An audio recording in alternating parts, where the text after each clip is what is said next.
Hi, Dave Skocik. I'm with Sher, Valenzuela, Vice President and co-owner of First State Manufacturing in Milford. Sher, welcome. Hi, Dave. Good to to be with see you. Again. Tell me about First State Manufacturing. You grew from an operation in the garage to an international business. Yes, it's been a little under 20 years, and just as you mentioned, we started in a one-car garage right around the corner from us where we're sitting today. We used to walk down this street pushing a baby carriage, and Eli, my husband, and I would say, what would it be like to start a business and actually end up in a building like that? And we would look at this building. This is one of the bigger buildings in Milford, and it was just then a dream, something in our imagination. But that baby that we were pushing in that carriage at the time ended up, we learned a couple years after that he was diagnosed as autistic.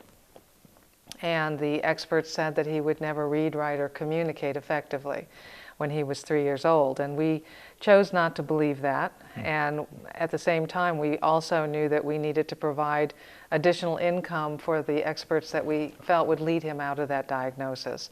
So since my husband and I, when we very first met, had talked about owning and operating a business, we figured out that very quickly that we needed, in order to make more money, to quit our jobs and dive into full-time business in order to get the resources we needed for our son.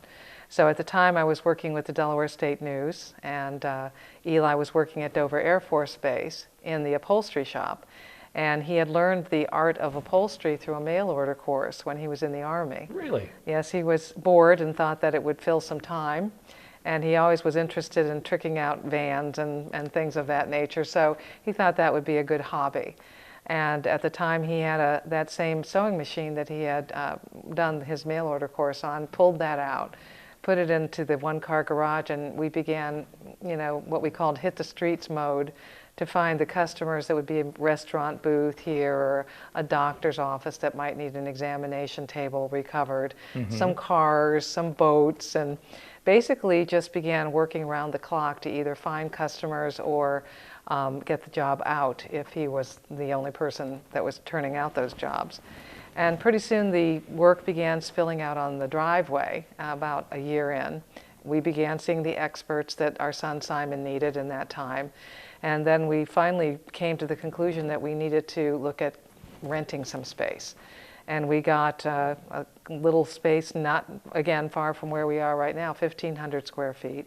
So the dream progressed and grew. It progressed and grew, and today we're in a building which is nearly 80,000 square feet. Gee. And getting ready to flip the switch on the other half of the building that will house a distribution center for customers that we serve, such as Amtrak and the Washington Metro Transit Authority, and all kinds of wonderful customers that are both commercial and defense. And tell me what you make.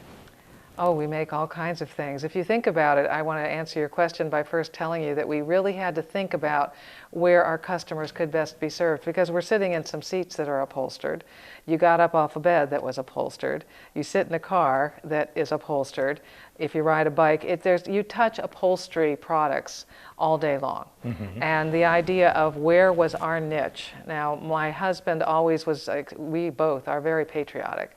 We always wanted to serve the government as our customer, specifically the military. So we went, when we could afford it, after trying to have enough weeks that we kept our doors open, we went after serving the military as our customer. And we had to understand how to get through that door, because once we recognized that it was the biggest customer in the world, which is an aha moment. You look at that and you say, why aren't more small businesses working with the biggest customer in the world?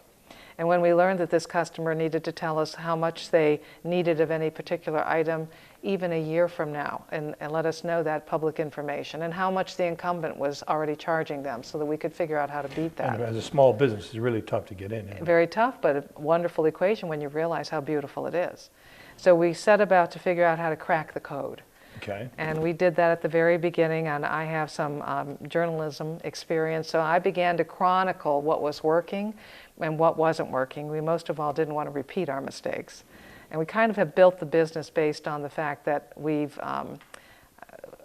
revolved around that formula. We really worked hard not to duplicate our mistakes, not to multiply them. So when did you ultimately move into this big building here? We've been in this building about 4 years. Found out that it was a wonderful way to create a partnership with the city, because this building is literally on the ballpark. And the city manager, the former city manager, came and knocked on our door, which was a blessing, and asked us if we would be interested in looking at a building that was for sale.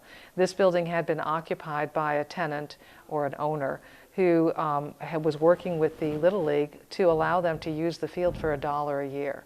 And so as this building went, so went the Little League. So how many people do you employ here? We now have close to 100. Yeah, I mean, you've got a great story, and I keep cutting, because I want to make sure we get a lot of this good information Sure. in during the short time that we have. Yes. About 100 people. Right. When we first started our business, my husband and I worked hard on creating a vision for the company, the culture that we wanted to create. We had great imaginations. We still do. So back when it was just he and I, we said we wanted to create an environment that offered dignity in the workplace, especially for disenfranchised people groups. And so that was our heart from the beginning. And today, when I look at what we've created, it really was revolved around writing down the vision and never deviating from it. And I can say that now we live that. And we offer great opportunities for families, 100 families. We look at this as not just 100 people. So you mentioned, I mentioned international because we had a conversation before. So what other countries are you shipping goods to, products to? Well, we started with our Israeli association. We have Israel as our customer.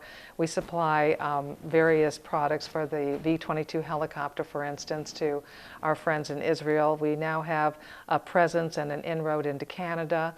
We are working with to form a partnership that will be great in terms of ushering high-speed rail into the United States through Italy. So we're very excited about the different, countries that we're putting our feet in. We really do look at it as having an international footprint. These are upholstery kind of products? Yes, we'll actually in different countries, different reasons.